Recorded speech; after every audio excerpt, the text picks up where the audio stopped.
اینجا کلیسای مذهب ارتدوکس هستش.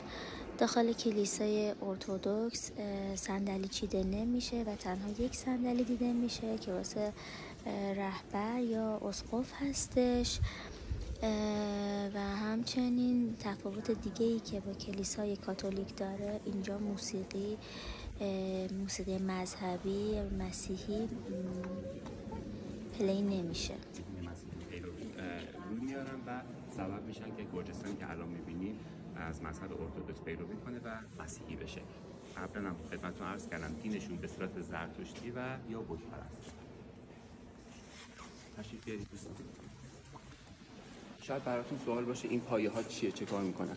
اینجا چندین تا تابلو میبینید. اینا اعتقاد دارن مثل حرمای خودمون هستن. دقیقاً این تابلوها مثل زری میمونن. اینا میان برای اینکه به خواسته دلشون به مرادشون برسن. هر کدوم از این تابلوها یه معنی داره.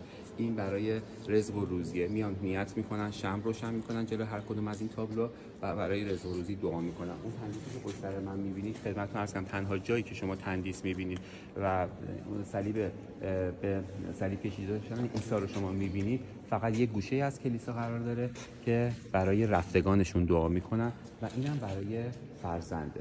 کسی مریضی بیماری چیزی داشته باشه اینجا میان دعا میکنن. این چیزی نداره؟ نه این چیز خاصی نداره. اونایی که پای شم داره این شمایی که میبینید همون نیتایی که مردم روشن میکنن. این فیلم از